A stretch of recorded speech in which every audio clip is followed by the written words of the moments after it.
Aí. Boa tarde para todo mundo que está nos assistindo. Está começando agora mais uma live pela ciência da gente. As conversas que a Associação de Pós-Graduandos da UFSM promove aqui no Facebook. Hoje a gente vai conversar com Grace Adriana Neves Macedo e Maria Rita Pidutra sobre ações afirmativas no processo seletivo da pós-graduação. Maria Rita é doutora em Educação e mestre em Ciências Sociais pela UFSM, pesquisadora no Núcleo de Estudos Contemporâneos da UFSM e ativista do Movimento Negro de Santa Maria. Boa tarde, Maria Rita. Boa tarde, prazer estar aqui, Maurício. A gente está também com a Grace, que é doutoranda em História pela URGS e pesquisadora de História Social, Racismo, Antinegritude, Mito da Democracia Racial, Pigmentocracia e Movimento Negro. Tudo bem, Grace? Tudo bem, tudo certo. Eu sou Maurício, sou discente do PPG em Comunicação na UFSM e estou aqui com meu colega de APG, o Marcos. E aí, Marcos? Aí, gente, boa noite. Vamos para mais uma conversa importante aí.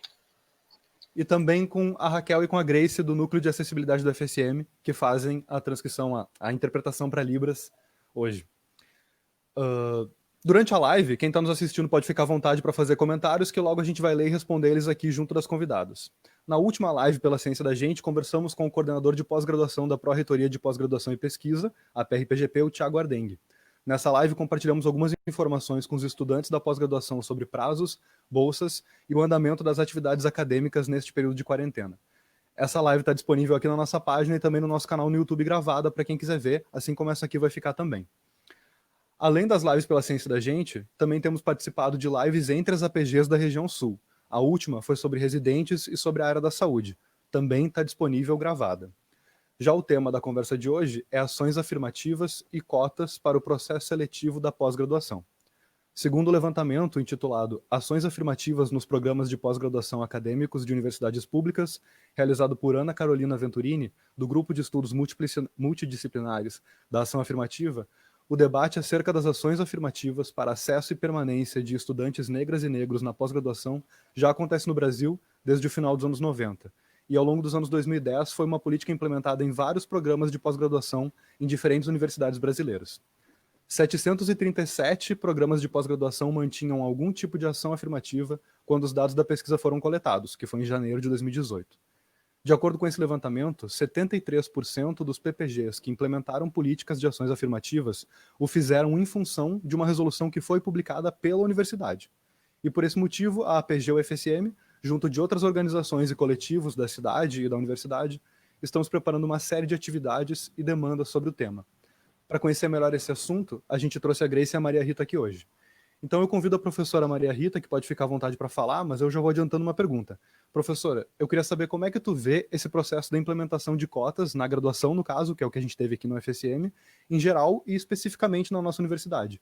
E o que a gente pode aprender desse processo para pensar em cotas da pós-graduação? Também, se tu puder falar um pouquinho sobre outras dificuldades, além da seleção. Tá bom. Ah, eu anotei. Perfeito. Oi, gente, boa tarde, é um prazer estar aqui. E quando nós começamos, quando eu estava ainda durante o doutorado, né, e conversando com os cotistas, aí houve aquele problema nosso ali de um discurso racista, riscaram nas paredes, os estudantes se juntaram, né, houve toda aquelas reivindicações contra o racismo que estava acontecendo no campus, e tanto no curso de Direito como aconteceu em vários, mas depois foi nas Ciências Sociais, depois foi no Politécnico, parece, foi um absurdo. Aí eles diziam assim, tá, fizeram uma coisa muito boa, né, ocuparam a reitoria, a gente estava lá. Eu estava lá como uma ancestral, né, como uma velha, como uma idosa, como uma griot, que era o movimento negro, o nome que eu ouvi era movimento negro. Então, eu sou do movimento negro, quero acompanhar. O que os estudantes diziam? Porque cadê os professores negros? Cadê os psicólogos negros? Sabe? Então, toda aquela reivindicação que o nosso estudante tem por não ter referências na universidade. E eu dizia para eles, não tem, vai ser tu. Então, eu tenho o hábito de dizer, és tu que serás, você será o professor aqui dentro. Então, o estudante, o cotista, não só negro, não, o cotista, estudante que veio de classe popular, né? O indígena, a pessoa com deficiência. Imagina, gente, uma pessoa que tenha algum problema, alguma coisa, não é problema, lá no do espectro autista. Imagina ela sair professora e lecionar e ter pessoas que se identificam com ela ali dentro. É um boom, entende? É um avanço. Então, os nossos estudantes cotistas, eles têm que ter esse sonho, essa ideia que eles vão continuar estudando, que eles serão os futuros funcionários, os futuros docentes ou pesquisadores das universidades brasileiras. Para isso, tem que fazer pós-graduação. Eles precisam cursar mestrado, eles precisam cursar doutorado, eles precisam cursar pós-doutorado. Para isso, há necessidade deles demonstrarem algumas habilidades. E qual é a primeira questão que a gente coloca? Ou o primeiro problema? Esse estudante que terminou a graduação, o ideal seria que fosse a campo, que fosse conhecer, que fosse trabalhar. É esse o ideal, né? Nós estamos numa fase de muito professor, muito jovem, com pouco chão de fábrica. Sabe? Tem que ter chão de fábrica. Eu sou professora. Tu tem que conhecer a realidade para poder opinar.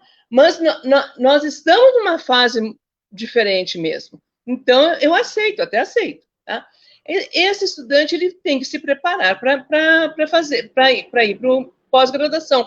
Para tanto, se ele recém está terminando a graduação, são estudantes de baixa renda, grande maioria. São estudantes que estão lutando com famílias que têm até no máximo 2,5, 3 salários mínimos como per capita. Então, esse estudante ele precisa não só das cotas para ingresso, mas ele também vai precisar de bolsa. Qual é o grande problema da sociedade brasileira? Qual é o problema que nós, negros, temos? O problema que nós, negros, temos, o grande problema nosso é o racismo? O nosso problema é a desigualdade social. Primeiro é a desigualdade social. Né? É a grande dificuldade que nós... de inclusão. Como é que nós vamos enfrentar essa desigualdade social? Através do conhecimento, através da preparação desse povo, desse povo, e aí eles vão ter que sonhar. A gente vai ter que passar para eles a importância do sonho, ter um projeto de vida. Eu nunca esqueci a minha mãe carregando trouxa de roupa e eu ajudando, a mãe sem saber ler, meu pai sem saber ler. Isso aí é uma honra, é um orgulho. Eu me orgulho da minha mãe, eu me orgulho do meu pai, sabe? Eu me orgulho das minhas raízes, porque vindo de onde nós viemos, eles nos deram o substrato, né? As condições de sonhar e de dizer eu vou à frente, tá? Então, na UFSM, nós começamos com cotas desde 2007, quando foi aprovado pelo CEP, né? E depois, aí nós tínhamos um sistema de cotas também que era 40% para cotistas negros, eram 10 vagas era reserva de vagas para indígenas, e tinha um percentual também para estudantes de escola pública. Em 2012, quando veio a política de cotas federal, a universidade abarcou, só que nós perdemos. Se a gente vai ver, na proposta da UFSM, as vagas para negros eram maiores, a gente se perdeu com isso, né? Apesar de tudo que aconteceu, né, das disputas, dos debates, e das fragilidades que a gente encontrou, eu vejo que foi um momento muito interessante da implantação das cotas, que agora vão fazer 10 anos, é isso?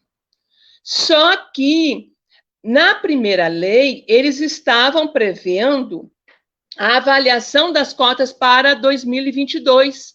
Só que não vai acontecer, porque, eu não sei se vocês se alertaram, em 2016, o governo Temer, ele colocou mais as cotas para pessoa com deficiência. E aí, a partir de 2016, ele deu mais 10 anos. Então, a avaliação da política de cotas será em 2026, de toda. Mas nós estamos pensando, Marcelo e Maurício e Grace, nós é um grupo que a gente se reúne, o grupo do Praxis, a gente nós temos um projeto aí de um curta com o professor Cícero Santiago, lá do IFE, lá em Santa Catarina. Então, nós estávamos conversando, e ele conversando conosco, da importância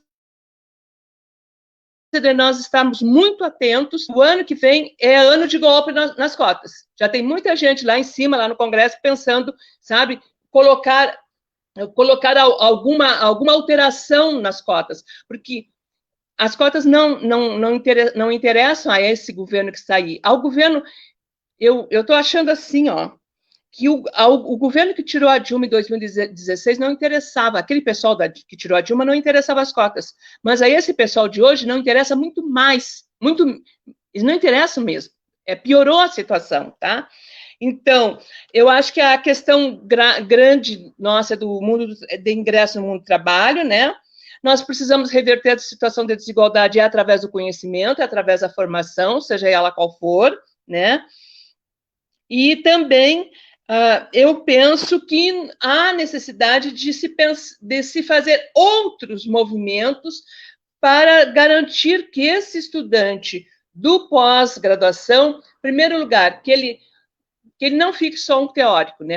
Apesar que nós o povão, dificilmente, a gente vem da labuta, a gente sabe o que é a vida, mas tem que ter essa experiência essa ligação de teoria e prática, sabe? Em qualquer área, em qualquer das áreas que a pessoa seja, né, da epistemologia que ele domine, ele tem que ter essa experiência.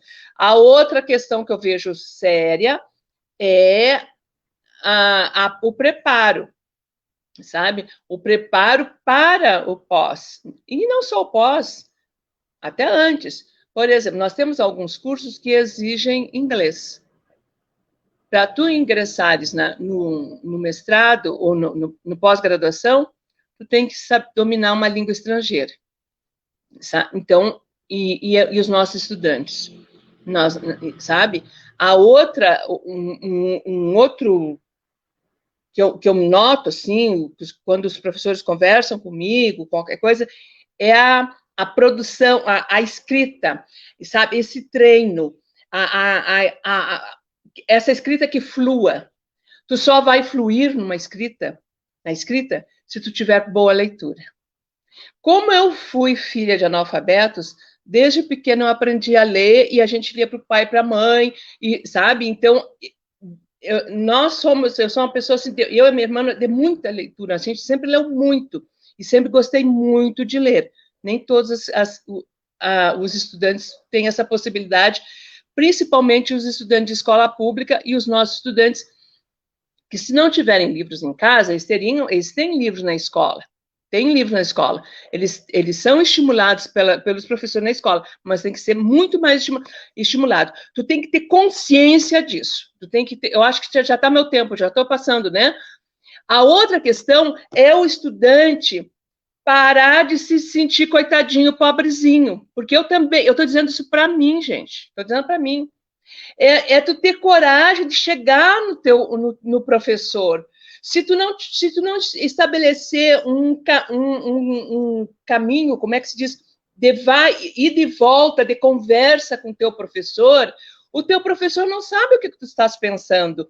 Então, de repente, ele vai te orientar melhor, sabe? Tu pode dizer, mesmo que a gente não tenha muito definido no início o que é que eu quero, o que eu quero estudar, isso na graduação, sabe? Mas se eu me aproximar do docente, né, e for falando para ele, ele vai perceber, e sempre tem aqueles professores que se identificam com a nossa causa, que também vêm de classe popular, tem alguns que estão ali querendo nos auxiliar. Assim como tem aquele professor conservador que é contra as cotas, nós temos sempre, o estudante tem que perceber, né?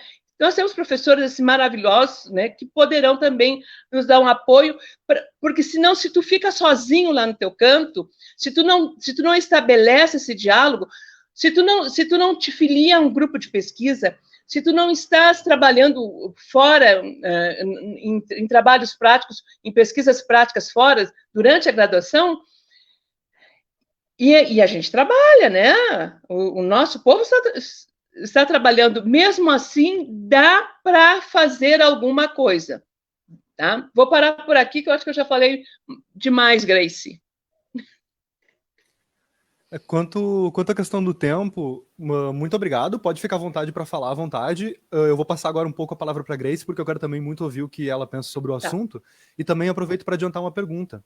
Grace, tu pode nos contar um pouco sobre como funciona e como tem sido a implementação e o debate sobre cotas e ações afirmativas na pós-graduação aí na URGS, para, no caso, a gente conhecer aqui no FSM como que é aí? Claro, boa noite. Primeiro eu quero começar agradecendo o convite, né, para estar participando hoje. E é muito importante que nós estejamos debatendo isso, principalmente nesse momento político, né, de extremo conservadorismo, né, de extrema direita. Enfim, eu concordo muito com a professora Maria Rita quando ela fala que se para Dilma, aqueles que tiraram a Dilma e para o próprio PT, enfim, não era interessante as ações afirmativas, né? Tanto nas universidades ou em qualquer outro lugar que as ações afirmativas são implementadas, para este governo é ainda menor. E isso tem se expressado no corte de verbas, que foi a portaria 19, nesses ministros da educação, que a gente não sabe quem são, que atinge toda a educação, né? Atinge desde o ensino fundamental, ali da escola básica, até nós que já estamos nesse último momento da especialização, né? Não significa que a gente vai parar, mas a gente está já no doutorado, enfim, e no mestrado. Então, eu agradeço imensamente estar aqui, podendo debater e trazer um pouco dessa minha vivência, né, dessa minha experiência enquanto estudante da URGS. Eu gosto de dizer que eu entrei, a minha primeira entrada na universidade, né, minha primeira entrada na URGS foi em 2007. Então, eu sempre brinco que eu entrei no meio de uma ocupação, eu integrei a universidade nesse momento. Em 2016, quando foram implementadas na graduação as cotas para pessoas com deficiência, nós ocupamos novamente com o movimento Balanta aqui na URGS, né, porque ia ter um corte brutal nas ações afirmativas para nós, pessoas negras, então nós ocupamos de novo. Em 2018, quando eu me formei na História, no dia da minha colação, fui homenageada novamente, e aí é humildade zero, com uma nova ocupação. Então, a minha trajetória acadêmica, ela é marcada por esses movimentos de ocupação, que são extremamente importantes, né? Para que nós possamos, porque é isso, o movimento negro, ele lutou para que as cotas acontecessem. E hoje, acho que o nosso legado, e que vamos deixar, e a nossa obrigação, nosso dever ancestral, é de continuar, de permanecer lutando pelas cotas, né? E fazer barulho com o movimento estudantil, fazer barulho com o movimento social, que esteve sempre presente nesses momentos de ocupação. Eu fui representante discente, não na primeira graduação, mas na segunda, na História, eu fui representante discente desde o segundo ano de graduação e permaneci representante discente e estou novamente representante discente agora no doutorado, né, das ações afirmativas. Então, quando as cotas na URGS foram implementadas, né, no PPG de História da URGS foram implementadas, eu ainda era estudante da graduação. Os debates começaram ali meados de 2014, início de 2015, os debates foram fomentados pelos estudantes negros que estavam na pós-graduação naquele momento e pelo GT de Pós-Abolição e Emancipações, que tinham alguns pesquisadores negros, né? A gente aí tem Fernando Oliveira, Marcos Vinícius. Fernando Oliveira, na época, era doutorando ainda. Então, nós vemos assim, um movimento, né, de debate, de luta pelas cotas na pós-graduação aí desde 2014 e 2016 a URGS implementa, né, o PPG de História implementa, acompanhado do PPG de Sociologia. Aí no ano seguinte o PPG de Antropologia. Então o Instituto de Filosofias e Ciências Humanas da URGS, ele tem essa, não sei como qualificar, mas enfim, foi um dos primeiros programas, né, foi um dos primeiros institutos a ter um número bem grande de cursos participando, né, e implementando, enfim, e debatendo. Então o debate tentou-se que ele fosse bem amplo, né, com a participação dos estudantes da graduação e dos estudantes da pós-graduação, que já estavam ali atuando e pensando. Essa trajetória, ela não foi uma trajetória muito fácil, né? Ela foi uma trajetória um tanto quanto truncada, no sentido de muitos debates de como seriam feitos, de primeiro se fazer um diagnóstico, e depois desse diagnóstico entender como elas foram implementadas em outros PPGs, né? Então houve todo um estudo, não só da lei de cotas, mas também de olhar os editais dos outros cursos que já vinham implementando, né? Desculpa. E aí a gente tinha já, no Rio de Janeiro, já tinha alguns programas de graduação, no estado do Rio já tinham algumas universidades com os PPGs implementando. Nós já tínhamos a Santa Catarina, também não tinha implementado, mas estava nesse processo de estudar os editais, de entender como isso ia acontecer, pegando bem o modelo da lei de cotas que foi implementada na graduação. Então, o PPG de História da URGS, quando começa a se debater e se faz esse diagnóstico de como seriam essas cotas, né? Uma das principais, acho que o principal, né, não uma das, a principal pauta para nós, estudantes, foi o combate à desigualdade, né? Então, nós entendíamos a necessidade de combater a desigualdade, né, da diminuição da desigualdade, tendo plena noção de que nós não vamos acabar com ela do dia para a noite, mas entendendo que a pós-graduação, ela precisa ter caras pretas, ela precisa ter caras indígenas, ela precisa de pessoas transgêneras e ela precisa de pessoas deficientes. Para, como já apontou muito bem a prof. Maria Rita, para que a gente possa se enxergar, para que nós possamos entender que esse é um espaço nosso, né? Que esse é um espaço nosso também e que nós temos que estar nesses espaços. Então, o PPG de História, ele lança o seu edital garantindo 30% de vagas, né, para estudantes cotistas com ação afirmativa. E aí se tem pessoas trans, pessoas com deficiência, pessoas negras e pessoas indígenas. Ela contempla aí essas 4 modalidades. O que eu gosto de apontar, e acho que isso é uma das coisas que me faz permanecer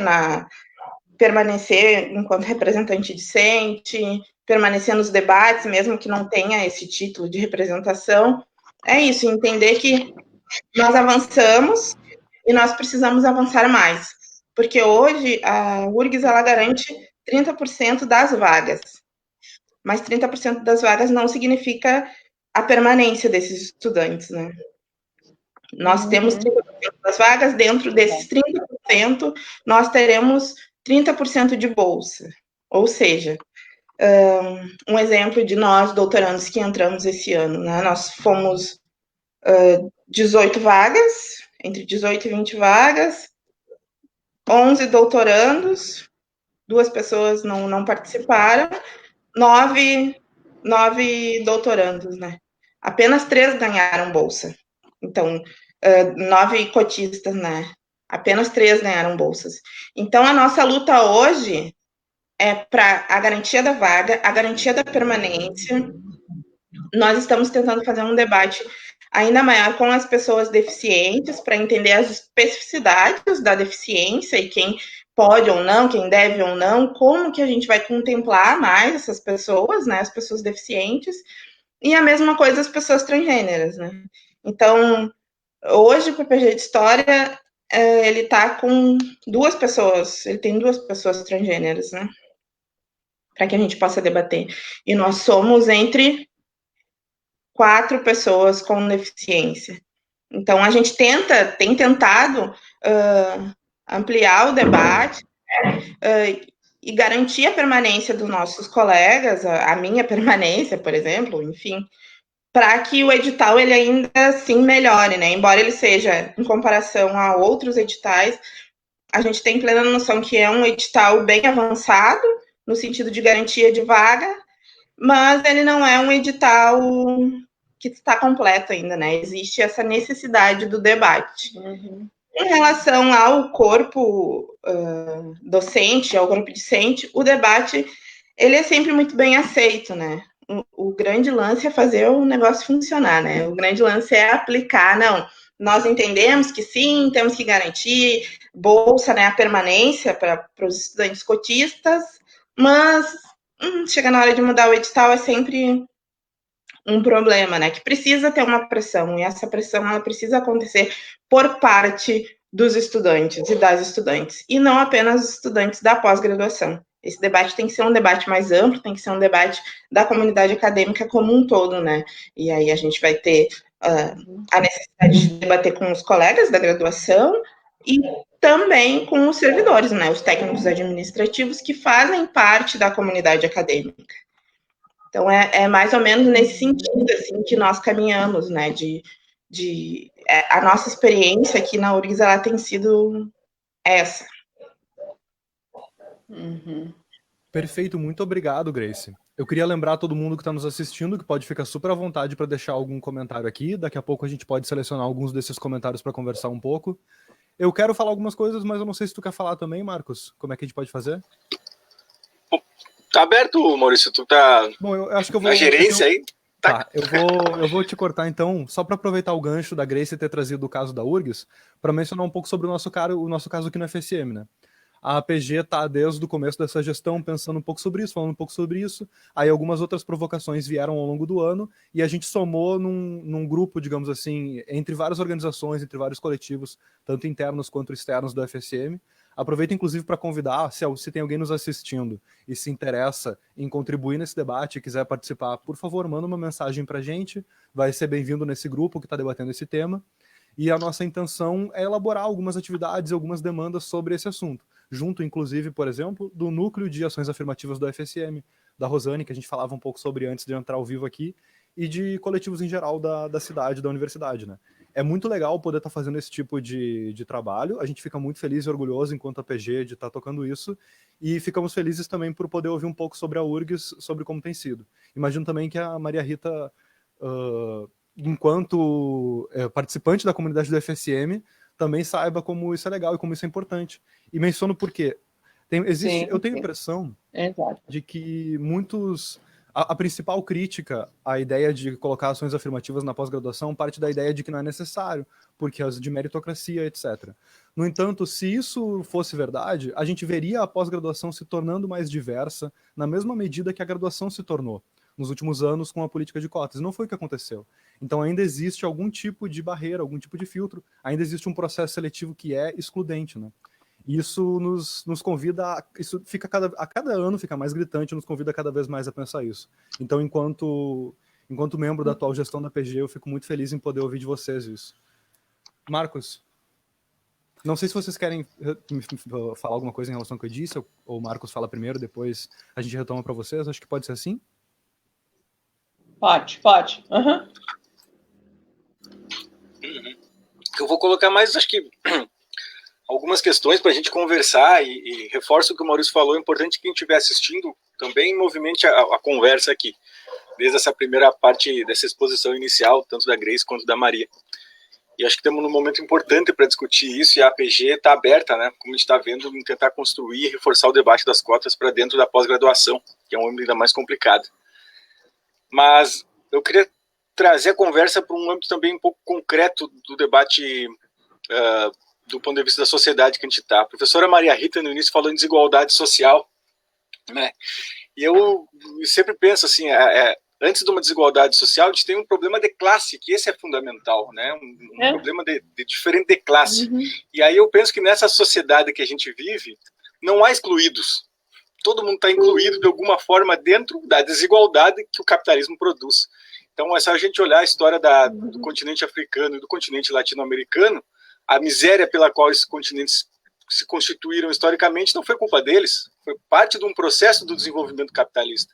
Então a gente está inserido nisso, e a nossa universidade, inegavelmente, também está inserida dentro desse processo. Portanto, nos forma dentro de uma condição histórica que não exclui ninguém, inclui todo mundo dentro desse processo da exclusão. Eu chamo a atenção a isso porque a universidade, e aí nós temos que colocar esse debate, eu acho bastante importante, ela tem um papel fundamental de reproduzir no âmbito do conhecimento uma estrutura social desigual, em que há uma exacerbação de uma classe sobre outra e de determinadas relações de poder. Então a universidade, de certa forma, e fundamentalmente, reforça e reproduz as desigualdades sociais nesse âmbito. Então as cotas, hoje, eu falava antes com a professora Maria Rita, a Grace ainda não tinha entrado, né? Saiu um estudo da Andifes, que mostra que pela primeira vez na história do país, em 2018, estudantes negros e pardos superaram o número de estudantes brancos nas universidades do país. A maior parte dos estudantes, 70% dos estudantes das universidades brasileiras, recebem até 1,5 salário per capita por família. Mentira, até 3 salários per capita, ou seja, são oriundos das classes populares. Então isso é um dado que vem mostrando o quanto a universidade tem, de fato, constituído uma cara popular no Brasil. Mas em que medida a gente avança? Em que medida se avançou, dado que a estrutura da universidade, como a professora Maria Rita colocou, continua excludente, continua eurocêntrica, continua excludente no sentido de manter fora da universidade aquilo que pode mudá-la, né? Eu coloco esses pontos para a gente ir pensando. Um outro elemento, antes de encerrar minha primeira conversa aqui, é que nós estamos vivendo um momento em que o diploma no Brasil tem perdido um valor muito grande.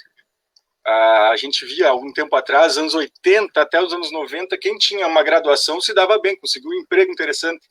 Hoje a gente vê também que até quem consegue emprego da sua área de formação é apenas 35% dos formandos no Brasil. A maior parte não consegue emprego na sua área. A outra parcela, essa parcela dos 35% que consegue emprego na sua área, recebe até R$ 2.600. Então, essa coisa do diploma está dado dentro de um contexto em que ele se desvaloriza. Isso são coisas fundamentais para a gente pensar, me parece, e que tornam aí o elemento das cotas central, que é a gente colocar o debate para uma reforma mais profunda dessa universidade, que a gente vem percebendo passa por problemas complexos, né? A gente tem no Brasil hoje em dia, e para terminar, só colocando elementos para a gente pensar, a privatização total da universidade. Nunca se chegou a maior parte das universidades, os graduandos no Brasil estudam em universidades privadas. Os governos petistas dos últimos anos ajudaram muito nisso, nesse processo de privatização. O Enem, em grande medida, se tornou apenas uma forma de uniformizar o ensino médio no país, veja a BNCC, e, portanto, se tornar ainda mais fechado, e continua ainda excluindo uma parte de estudantes de poder acessar o ensino superior, dado nunca terem pensado numa universalização do ensino superior. A gente continua ainda tendo um recorte, tu tem que passar pelo Enem, camarada. E a professora Maria Rita, no início, toca muito forte nisso. Como é que uma pessoa que vem de classes mais baixas, vai superar um Enem da vida em universidades federais? Então, são questões que eu coloco para chamar a atenção, assim, a importância que é o tema da gente debater as cotas e debater especialmente, né, essa desigualdade de classe tão fundamental que a universidade, como eu disse, ajuda a sustentar também, né? Então é só para jogar alguns elementos, não sei se eu falei demais, mas vamos conversando. Ai, Marcos, eu acho que tu falaste tão bem, tu não falaste nada demais, porque a questão é essa mesmo, né? A questão é esse enfrentamento de classe, de gênero, de raça, né? E, de repente, a gente coloca um na frente do outro, não tem como. Né? O Bourdieu, eu tenho amigos que diziam assim, porque o Bourdieu está ultrapassado. Né? Olha, o Bourdieu eu estudei na URGS, vice Grace, lá na década de 70, lá na década de 70, né? E o Bourdieu dizia, a educação é reprodução do status quo, é reprodutiva. E hoje, mais do que nunca, a gente vê isso. Né? Dói na gente. E não é só a educação, né? Nós estamos num momento de, meu Deus, né? Tem que cuidar para não... Hoje, de manhã, eu cheguei a chorar de tanta raiva, de tanto ódio de ver, ontem à noite, de ver os números da pandemia, né? De ver o que foi gasto, dá um desespero, mas vamos lá, vamos com calma, né? Vamos com calma, porque eu confio muito nessa juventude que está aí e que a gente vá, né, qualificando o debate e vá vendo as possibilidades. Uma coisa assim que a Grace colocou, né? Como está difícil para um estudante. Eu vou falar esse cotista, que a maioria do cotista é um estudante trabalhador. Como é que esse estudante ele vai se afiliar aos diferentes segmentos do curso? Porque se ele não tiver essa afiliação, como diz o Coulon, né?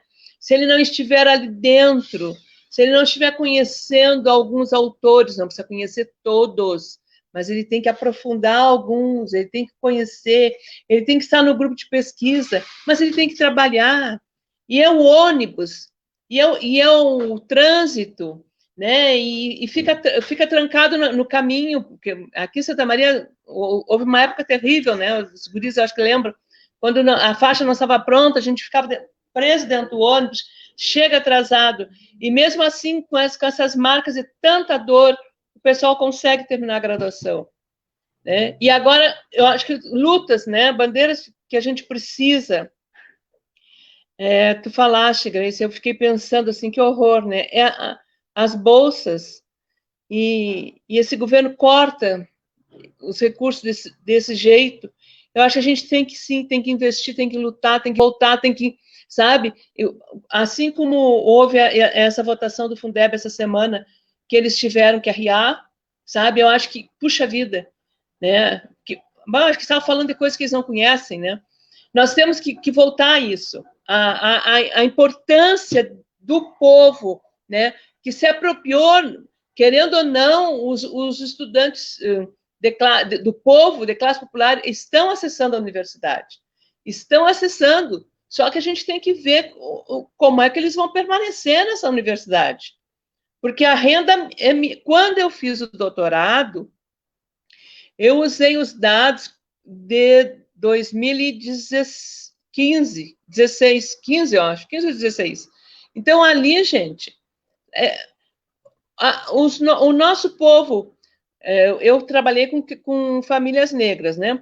Então, 68% da renda per capita do nosso povo era 1,5 salário mínimo. Aí aumentava um pouco, dava 78 para 2 salários mínimos. Entende? Não é 68 ganhavam 1,5 salário mínimo de per capita. Como é que esse estudante vai comer, como é que ele vai vestir, como é que ele vai comprar livros, né? Agora eu peguei um material pesquisando sobre internet, sobre acesso a computador. Então, os dados são... Gente, o povo não tem, os estudantes estão usando celular.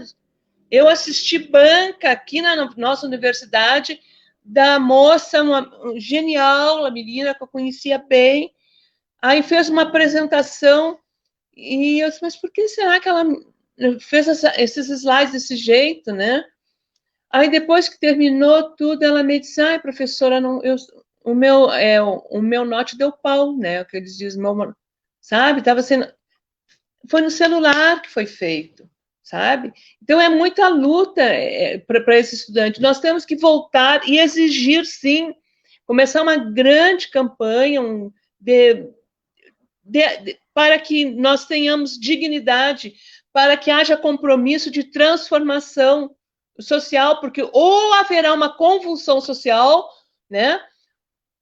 E nós todos morreremos, que já estamos morrendo com essa Covid que está aí, ou então, não sei, vamos pendurar a chuteira, não é possível isso.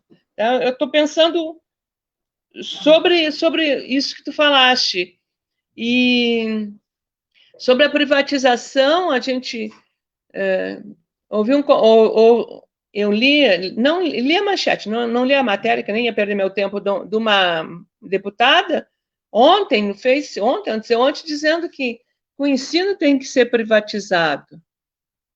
Né? Mas como é que, entende? De onde é que saiu? De cabeça é essa? E é interessante que esse pessoal não dá a mínima para a universidade, porque a universidade sempre foi um antro de como é que é, de ideologia, de sexualidade, não sei o quê, eu nunca tive aula de sexo nenhuma, né? Agora, quando eles querem se gabaritar lá para qualquer posto, aí tem que apresentar um currículo lá desfajuto, de doutor. Vocês viram como é importante ser doutor? Porque a gente não tem, para mim, sabe qual é a importância do ser doutor? E até eu tive uma discussão, Grace, um debate muito grande aqui em Santa Maria, quando eu fiz o doutorado, porque por uma questão de engano, o nosso orientador, que o Marcos também conhecia, o meu orientador maravilhoso, ele sempre dizia, tu és a primeira cotista, doutora. Não, às vezes ele dizia. E na hora, depois que eu defendi, veio o repórter. Só que o professor não estava ali. E eu que falei com o repórter. E eu repeti o que o professor tinha dito.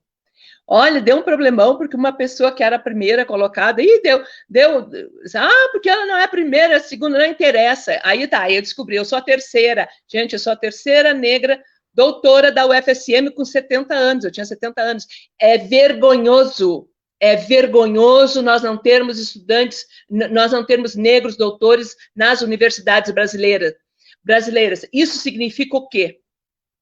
É o racismo estrutural que permeia e que legitima as nossas desigualdades e as nossas o não acesso, né, ao curso, à titulação. Nós precisamos ter doutores em todas as áreas. Nós precisamos de mestres em todas as áreas. Nós precisamos enegrecer as universidades. Nós temos que ter professores da universidade para contar um pouco da nossa história, dos nossos valores, né, em função da diversidade, do enriquecimento cultural, sair dessa visão eurocêntrica que nós estamos ainda formados, né, e mostrar para a sociedade brasileira, né, quem nós somos. Né? Eu estava vendo há pouco aqui, eu estava separando umas fotos, quando se debateu as cotas aqui, e a cidade foi foi dura conosco. A cidade aqui em Santa Maria, houve um exército contra as cotas, Grace.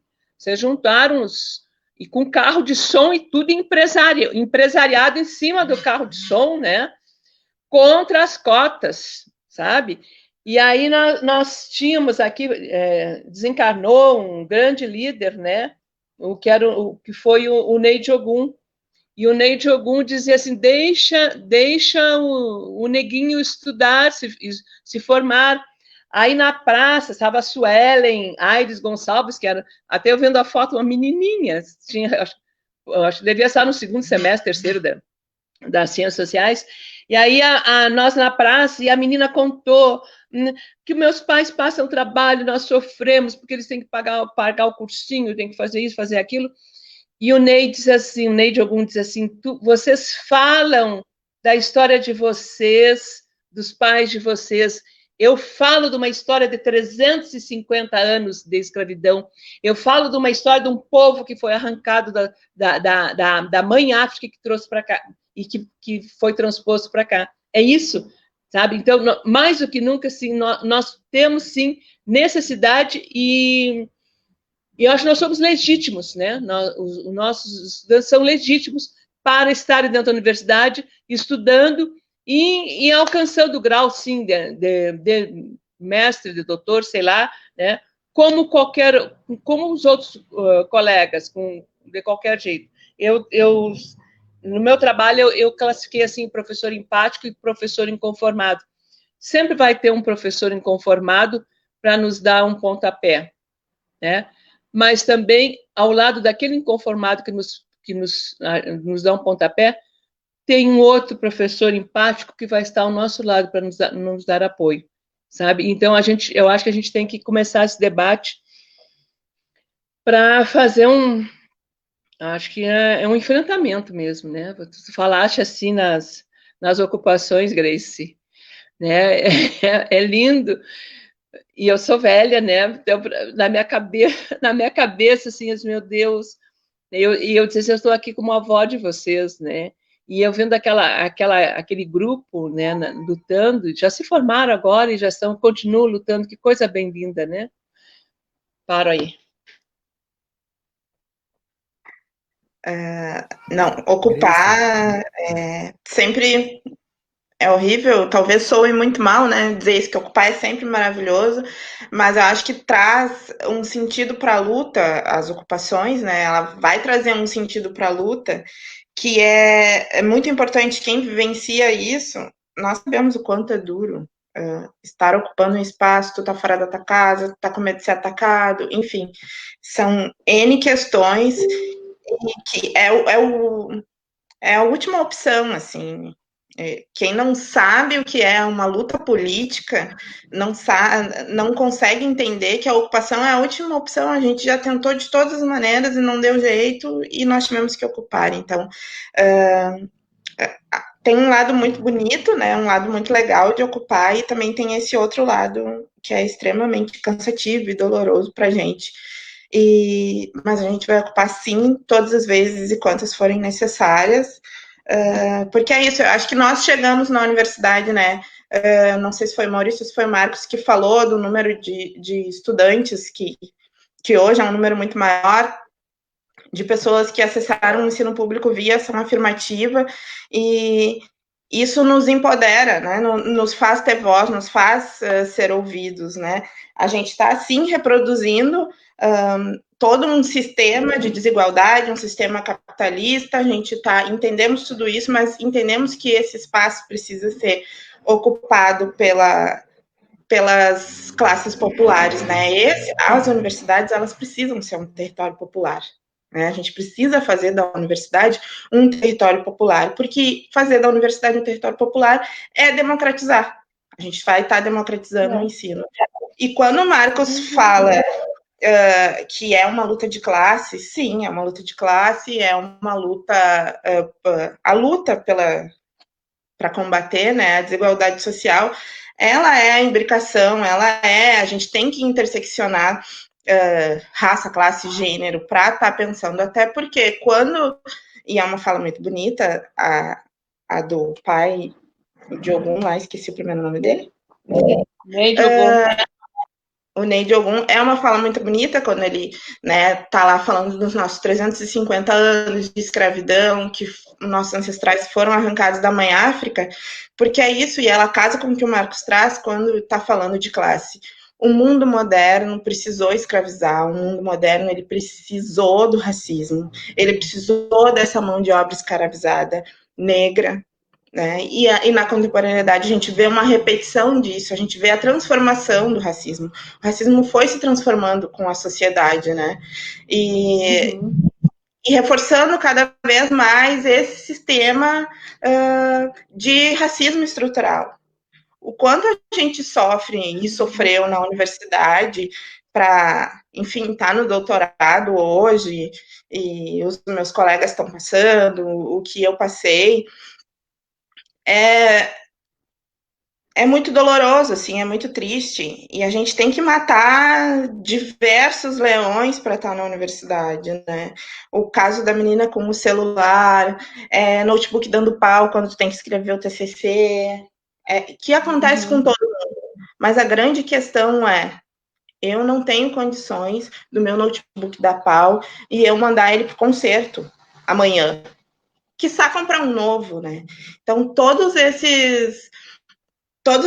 essas coisas, esses percalços da vida, né? Eles são desafios enormes para a gente, estudante, cotista, né? Estudante, e aí não só os cotistas negros, né? Todos os cotistas, estudantes de baixa renda, enfim, das classes mais populares, se torna um empecilho muito grande. Claro que o racismo anti-negritude que acontece com o advento da colonização dificulta tudo ainda mais para quem é negro, para uma mulher negra, pobre, ou como a prof fala, né, que os pais não eram alfabetizados, isso torna tudo ainda maior, né? O abismo social se torna ainda maior. E a universidade, quando a gente consegue chegar lá, quando a gente está lá, é isso que a gente tem que fazer. A gente tem que estar fazendo barulho, tem que estar lutando, tem que estar ali. Eu, na minha formatura em 2018, quando a galera ocupou, nós éramos 5 formandos negros, num universo de 55 formandos negros do instituto. Então, nós somos um número que nós poderíamos ser muito maiores pelo número de entrada, sim, mas a gente está entrando e quem de nós está conseguindo se informar? Quem de nós está conseguindo chegar lá? Os dados dos estudantes indígenas que entram na universidade e que conseguem se formar são alarmantes. A URGS, ela conseguiu formar de 2007 até 2016, que foi o último dado que eu acessei, ela conseguiu formar 5 estudantes indígenas. Isso é um absurdo no universo de estudantes que entram na universidade. Esses estudantes, eles não chegam na pós-graduação porque eles nem passaram pela graduação ainda, né? Por conta de todo esse racismo estrutural, antinegritude, anti-indígenas que nós enfrentamos na universidade. Fora e o racismo estrutural, entendendo ele na sua amplitude, né? Entendendo que é as dificuldades para pegar um ônibus, as dificuldades de se alimentar, as dificuldades de fazer um xerox, de acessar um livro comprado, mais ainda, né? E aí acontecem essas tragédias nas bibliotecas universitárias, infiltração, é livro que é roubado, é livro que nunca chega. Então, todos esses elementos eles são elementos que nos parecem muito desanimadores, mas de alguma maneira eles acabam fomentando a luta, né? Fomentando a nossa necessidade de estar gritando e de nos colocar mesmo enquanto seres humanos merecedores de estar nesse espaço universitário que somos, assim. Então, todos esses elementos assim que vão trazendo, e o Rio Grande do Sul tem uma especificidade muito grande da luta negra, né? Porque quando a gente sai daqui do Rio Grande do Sul, o pessoal do movimento estudantil aí acha que não tem negro no Rio Grande do Sul e menos ainda luta, né, do movimento negro aqui. Então, a gente tem essa necessidade de se organizar, de estar lutando, porque no Rio Grande do Sul o racismo se estrutura desse jeito, né? E existe essa normatização de que não existe negro e que negro na universidade, se não existe negro na universidade nem precisa, né? Então, foi mais ou menos nesse sentido que 2016, quando a lei de cotas muda, né? E aí se implementa um número de vagas para deficientes, que a ocupação balanta acontece na URGS, porque, enfim, nós iríamos perder um número de vagas enorme, né? E aí essa ocupação acontece, e aí junto nesse bojo a gente já estava debatendo a ação afirmativa na pós-graduação, então isso trouxe um caldo muito maior, né? Eu acho que tem o professor, como a professora falou, né? A Maria Rita fala do professor do empático e daquele que está disposto a te dar um pé na bunda. Na URGS a gente conseguiu, temos ainda muitos dispostos a dar pé nas nossas bundas, mas eles estão sendo pegos pelo constrangimento. É o constrangimento que a gente está trabalhando ultimamente. É nisso que nós estamos pautando. Porque, querido, se tu não quer ser empático, pelo menos tu vai passar vergonha, então. É o mínimo que vai te acontecer, né? Então, as formas de luta de nós, estudantes da graduação e da pós-graduação, elas estão acontecendo de diversas maneiras, elas estão se dando de diversas maneiras. E sempre com o apoio do movimento negro fora da universidade, né? Não, nós entendemos que, bom, hoje nós ocupamos um espaço na universidade porque o movimento negro lutou para que nós estivéssemos ali, né? Foi o movimento social que proporcionou que a gente estivesse ali. Então, esse diálogo com os movimentos sociais fora da universidade, eles são de extrema importância, e aí não só com o movimento negro, né? A gente conta com todos os movimentos sociais, entendendo que, bom, não adianta o movimento estudantil não negro lutar apenas contra o capitalismo, porque tu ser anticapitalista, tu tem que ser antirracista, e se tu é antirracista, tu é anticapitalista. Então, a gente não consegue, não é possível, no meu entendimento, separar, né, essas lutas, né, não é possível eu ser uma coisa e não ser outra, né? Embora a gente saiba que até porque o racismo é cria do até porque o racismo é cria do capitalismo, né? Exatamente, não, e existem, né, porque a gente tem ali o secretário da Fundação Palmares, nós quase tivemos o fraudador de Lattes como ministro da Educação, nós sabemos que isso existe, né, nós sabemos que é extremamente possível, né, imagina, até porque nós negros não somos um bloco igual, né? Todo mundo cinza, todo mundo igual, no nosso caso marrom. Não é o que acontece. Mas a necessidade disso, a necessidade da luta, e eu acho que a transformação da universidade, ela passa por isso, né? A transformação social, a transformação da universidade, ela tem que passar por isso, por uma luta antirracista, uma luta anticapitalista, uma luta contra o machismo, a LGBTfobia, ela tem que estar atrelada, né? Essa é a necessidade. E a gente precisa do povo de terreiro lutando pela gente, assim como nós vamos lutar por eles. A gente precisa das pessoas, dos movimentos sociais, enfim, todos os movimentos precisam estar conosco nesse, porque o debate sobre ação afirmativa na pós-graduação, ele não pode ser um debate só dos pós-graduantes, né? Exato. Sem dúvida, muito obrigado, muito bom ouvir vocês falar.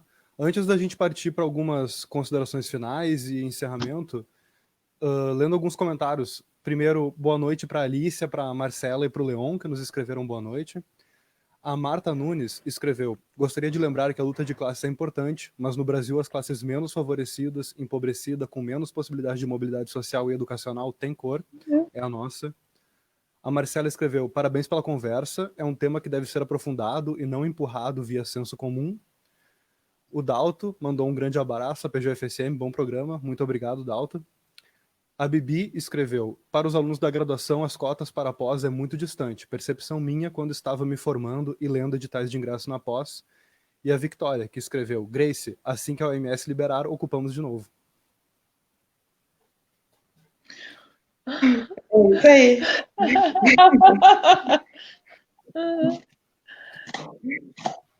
Bom, gente, é isso. Abrimos agora para alguma consideração final, alguma última coisa que vocês queiram falar, senão vamos encerrando. Olha, eu acho muito importante esse espaço, né? E pensar, e vocês estarem discutindo, né, as cotas para o pós é super atual. E aí eu fico assim me penitenciando, porque que eu nunca me dediquei, mas é que eu sempre tive tanta coisa que eu não tinha condições de... Eu pensei assim, eu tenho coisa que eu digo assim, isso é coisa de jovem. Isso é, sabe? Tem coisas que são para os jovens. Acho importante, e eu vejo isso.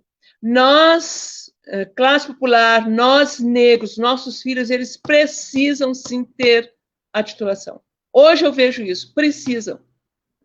Mesmo que não vá trabalhar, não tem no que ele se formou. Vai na Argentina, todo mundo é formado pelo menos era, né, nas épocas que eu andei por lá, que eu fui 2 vezes. Todo mundo tinha titulação, sabe? faz o que quer, fazer o que... Pode ser taxista, pode ser... Nós temos que... Porque é o conhecimento, é o saber, é a capacidade de ler uma notícia, de ler qualquer coisa e discernir, coisa que é difícil para o nosso povo. Porque um povo que é engambelado, um povo que é levado por pessoas pseudo-religiosas, demonstra que nós precisamos de muita cultura, de muito conhecimento. Esse país é um país que precisa dar um salto de qualidade, né, através da sua juventude, através da educação, do modo geral. Porque nós brincamos, né? Agora, esse período de pandemia, as mães, os pais se transformaram em professores, e ainda tem gente que diz, porque a gente deu conta. Que deu conta? Não deu conta nada. Não deu conta. Quem tem que dar conta é o professor, que depois perde o ano. Vai lá, sei lá, mando subir, vai subir em árvore, vai andar de carrinho de lomba, vai brincar, sabe? Mas esse resgate, que loucura é essa? Entende? Que loucura é essa de não poder perder o ano, de não poder fechar nada, tem que abrir. Né? Entende? É uma insanidade. Eu dormi, não sei se foi na sexta, não sabe, eu dormi, Santa Maria estava no vermelho, eu acordei Santa Maria na bandeira vermelha da Covid. Da Covid. Aí, quando eu acordei, Santa Maria estava na bandeira... Cor é amarela? Amarela. Cor de laranja, sei lá o que é. Mas o que é isso? Vamos engambelar quem? Essas pessoas são responsáveis. Isso acontece porque a gente não sabe pensar. A educação tem que ensinar o estudante... não se ensina. Tem que desenvolver as habilidades necessárias para o exercício do pensamento, do discernimento. Porque se tu tem discernimento, tu pode chegar ao PhD que for lá na tua frente, pode dizer o que ele disser, tu vai pensar, tu sabe? Tu não vai concordar de cara, tu vai analisar. E isso é através do estudo.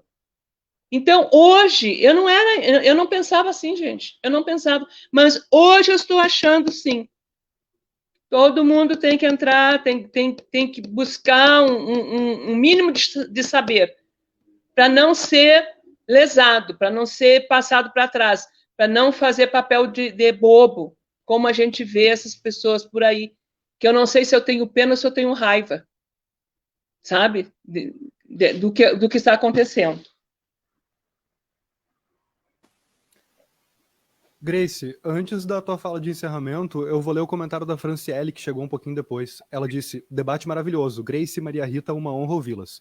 Uma pergunta, os PPGs da URGS aderiram às cotas primeiramente de forma independente e autônoma, a partir de reuniões de seus órgãos deliberativos? O debate em torno do edital com cotas passou por diálogos públicos com a comunidade, intelectuais e movimentos sociais?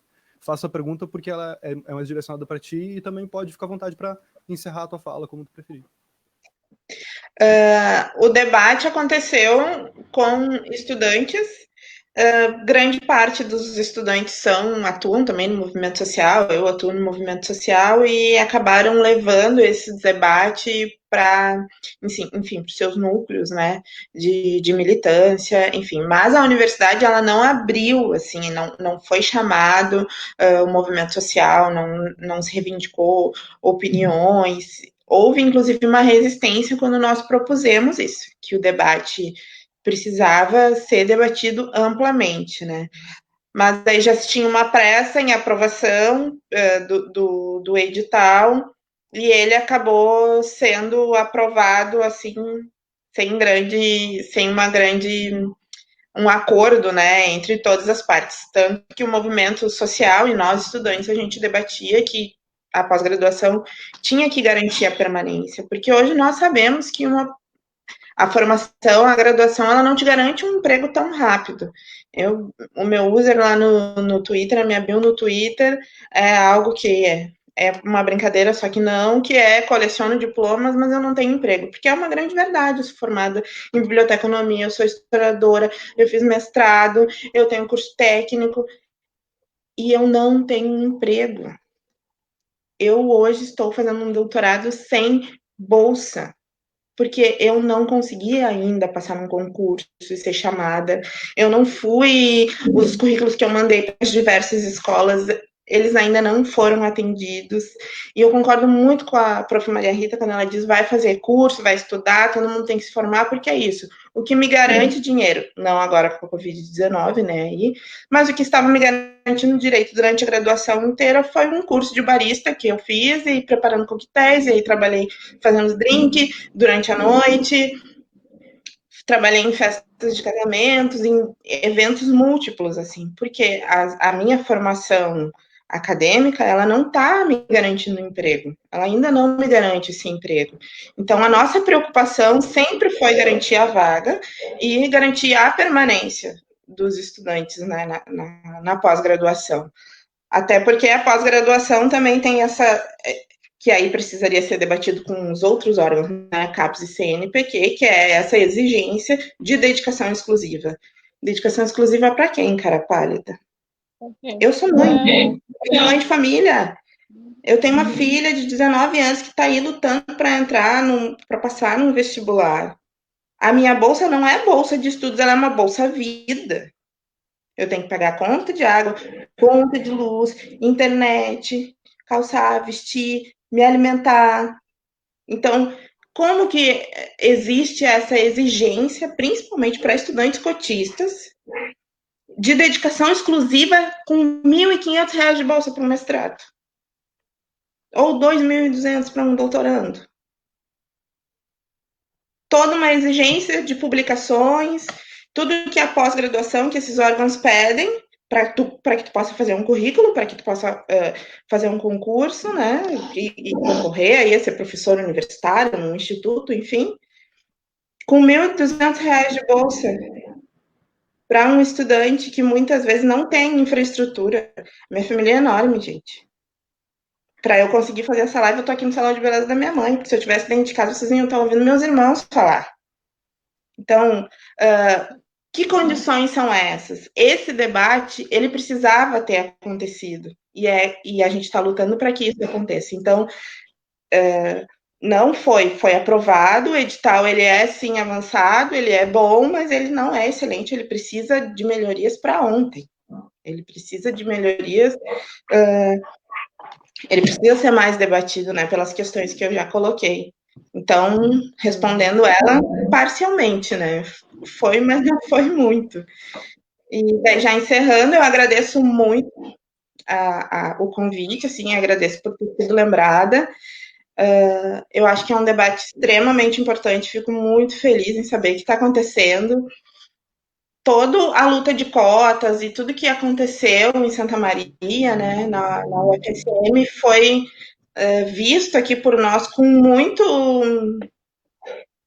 empolgação. Assim, eu me lembro que eu sou professora de cursinhos populares, algumas alunas minhas já estavam, né, já tinham passado e estavam estudando em Santa Maria e participaram de todo esse processo. Então a gente viu isso, toda essa luta do movimento com muita alegria, assim, e apoio, né, entendendo que é isso, temos que fazer barulho. Então eu me sinto muito honrada de estar falando com vocês hoje. Eu espero que esses debates continuem aí, pandemia fora, porque é isso, a gente tem que instrumentalizar o debate, né? Nós temos que falar, e esse espaço é extremamente importante. Muito obrigada. A gente agradece demais a disposição de vocês, muito obrigado mesmo. Antes da gente encerrar, eu vou aproveitar para ler rapidinho o comentário da Marcela, que não vai ser respondido agora em função do tempo, mas ela perguntou que medidas seriam possíveis de serem trabalhadas para a implementação das cotas nos programas de pós-graduação. No caso 12 das indígenas, eu particularmente não conheço nenhum no meu programa, como ficaria a questão do currículo? Um currículo em que muitas vezes é eurocêntrico ou que despreza os povos originários. Ela também comentou que também uso a bolsa para pagar as contas e não posso trabalhar. Aproveito para mencionar esse comentário como gancho para vocês, por favor, curtirem aqui a nossa página que ainda não curte, acompanhar a gente no YouTube também. A gente pretende fazer mais atividades sobre o assunto. Vai ser muito bom tratar sobre isso e desdobrar essas questões em outras atividades. E um gancho, inclusive, para o passado também. Marcos, me corrija se eu estiver errado, mas a gente pautou já trabalho na pós-graduação em alguma das lives, não? Tu pode fazer esse auto-jabá aí também? Porque eu lembrei porque a Grace comentou sobre essa situação, sabe? Sim, a gente teve acho que foi a quarta conversa nossa que pautou a questão do trabalho, e a Grace relata a experiência dela, e ecoa com quase todos os colegas que eu conheço da pós-graduação, assim, é assustador, assim, a demanda que tem de ter diploma, de ter essa formação. Por isso que eu lembro muito aquela teoria do capital humano, que subsidia boa parte das políticas educacionais, faliu completamente. Em grande medida, ela ajudou a inculcar a ideologia dominante, acho que a professora Maria Rita conhece muito bem esse termo, a inculcar a ideologia, mas faliu, porque não tem conseguido dar conta de um monte de questões aí, né? Não vou me aprofundar, mas tem um tema específico sobre trabalho, sim, aqui. Perfeito, muito obrigado. Reforço, então, um mega agradecimento, Grace e Maria Rita, por estarem aqui, por conversarem com a gente. Qualifica muito o processo que a gente quer tocar enquanto APG. Reforço o convite para quem estiver ouvindo, se quiser somar nisso, pode mandar uma mensagem para a gente pode conversar um pouco mais. Antes de encerrar, queria agradecer também a Marta Nunes, que é professora na Universidade Estadual do Rio Grande do Sul, egressa aqui do FSM, do mestrado em Química Orgânica. Ela faz parte da Associação de Arte e Cultura Negra Aradudu e ajudou na produção de live aqui de hoje. E também a Raquel e a Grace, do Núcleo de Acessibilidade, responsáveis pela interpretação em Libras da live. A nossa live pela Ciência da Gente de hoje vai ficando por aqui. Nos próximos dias vamos anunciar a próxima live e outras atividades sobre esse tema. E se você se interessa em debater ações afirmativas para pós-graduação, por favor, entre em contato com a gente para participar desse debate. É só mandar uma mensagem. Então, por favor, curte a página, se inscreve no nosso canal no YouTube também e fica atento para os próximos anúncios aqui.